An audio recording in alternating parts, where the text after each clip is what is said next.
Through the Minister of Environment, Forestry and Fisheries, Barbara Creecy, government has announced its intention to shorten the timeframes for the solar power projects. This will be done by making changes to the environmental assessment process.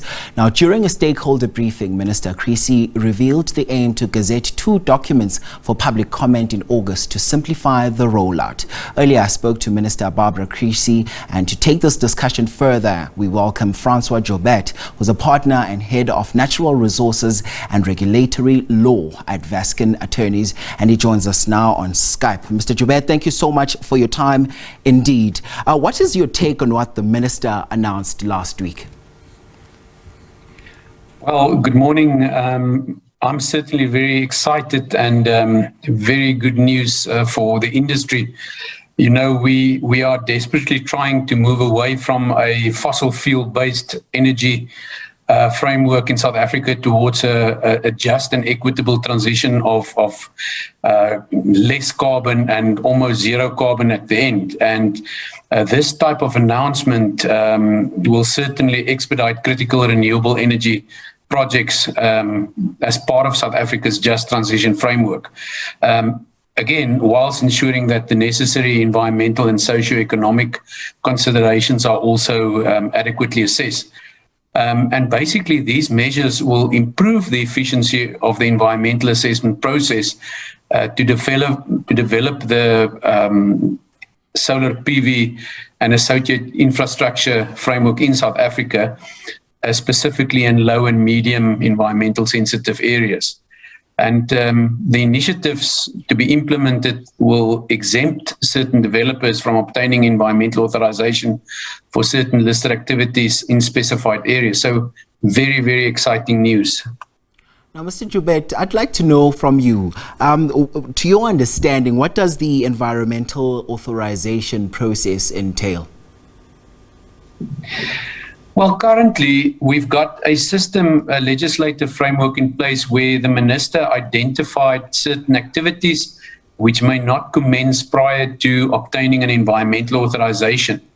An environmental authorization is then typically obtained through an environmental impact assessment process, which consists either of a more detailed process, the scoping and EIA process, for those activities with a larger impact or unknown impact, or where it's known that they will have an impact, and then the lesser impact activities goes through a basic assessment process.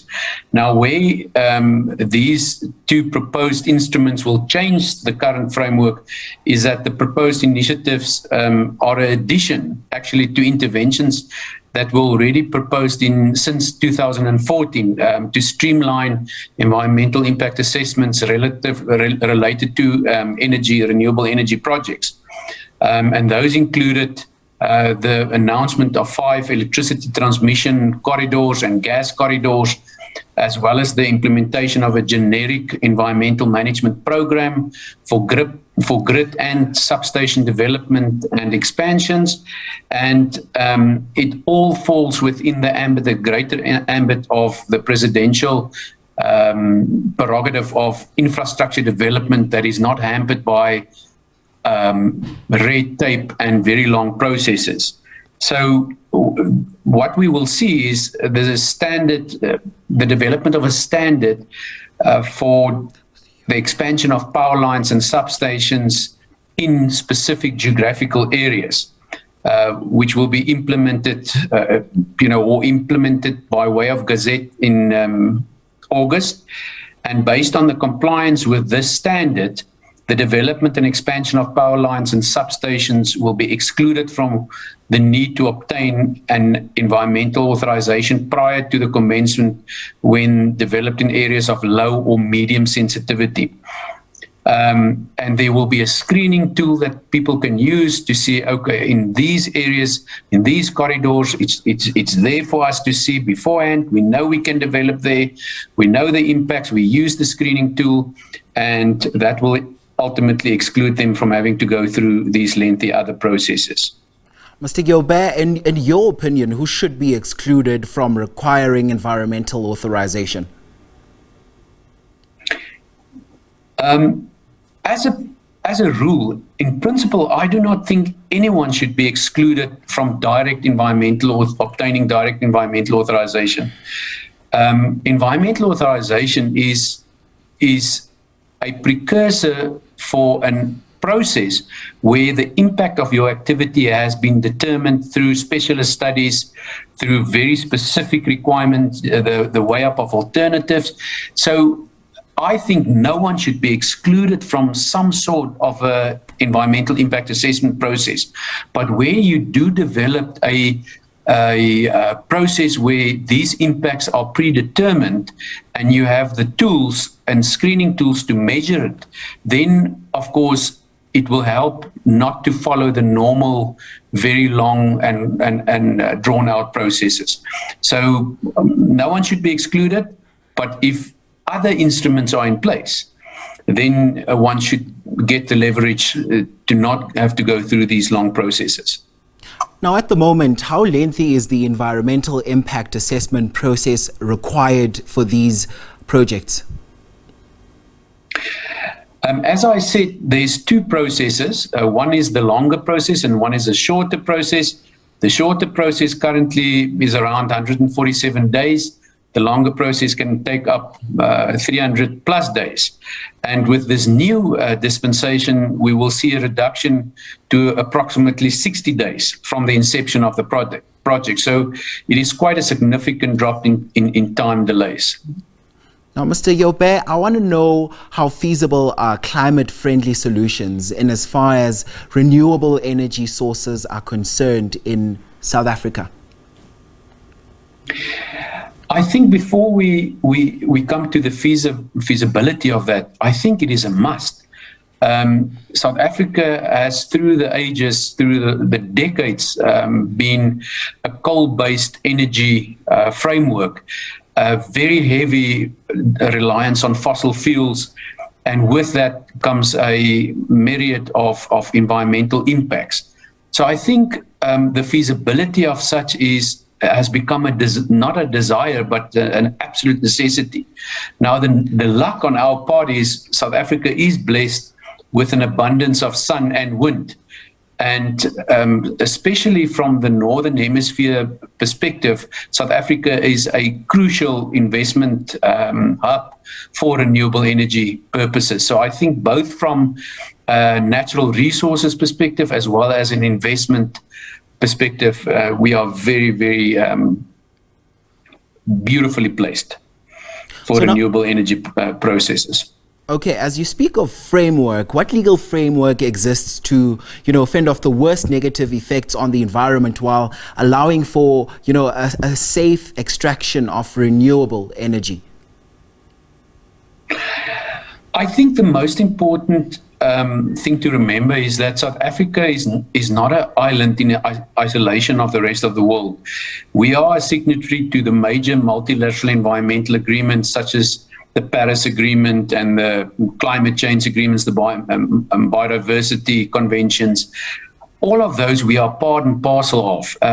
We are a very strong driver of international protective measures, environmental protective measures. But currently in South Africa, the strongest protection comes from the Constitution. Everyone in this country has the right to an environment that is not detrimental to their health or well-being.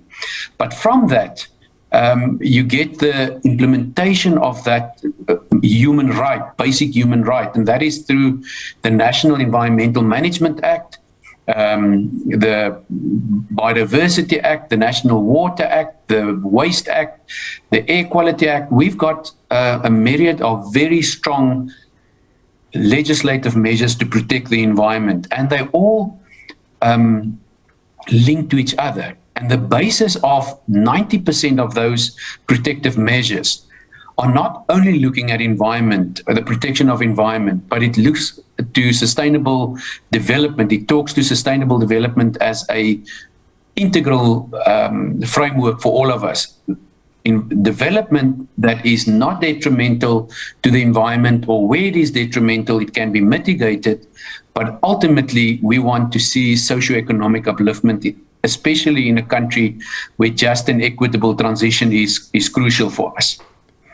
Now, in practice, what steps should be taken to protect areas of high environmental sensitivity? I think those measures are already in place. As I said, we've got the National Environmental Management Act that provides for regulations, environmental impact assessment regulations, and which basically provides that before you may commence with a list of activity, predetermined list of activities, you must assess the impact of your activity on the environment. And that includes, for instance, including specialist studies on water, on air, on climate, your waste streams. All of those are included in that environmental impact assessment criteria. Even your cultural and heritage provisions or considerations must be assessed. With the proposed new screening tool approach, the additional planned interventions that will ultimately simplify the environmental authorization process for renewable energy applications will ensure that environmental sensitivities on a potential site are identified alongside the introduction of a rating of site sensitivities in line with the screening tool requirements or criteria. And then these areas will be mapped and located on the environmental screening tool, and a generic environmental management program will be developed for each site. In future, if the proposed exemption measures are in effect, the exclusion of solar PV facilities from environmental authorization based on compliance with an adopted environmental instrument such as the screening tool will, of course, also be subjected to the appointment, for example, the appointment of an independent environmental assessment practitioner and a specialist, be it agricultural, terrestrial, aquatic biodiversity, cultural heritage. All of those will be assessed by specialists. Confirmation of the environmental sensitivity rating through inspection by various specialists and the competent authority, and the preparation of site-specific sensitivity verification reports by the assessment practitioner. And ultimately, everyone will know exactly what are the environmental sensitivities in that area prior to the commencement of such an activity. It will also include the signing of a declaration that the site sensitivity verification report is a true representation of the findings on site, as a minimum criteria of low or medium environmental sensitivity. So I do think that the right measures have been put in place to deal with these exemptions. Francois Joubert is a partner and head of natural resources and regulatory law at Fasken Attorneys. Thanks very much indeed for that.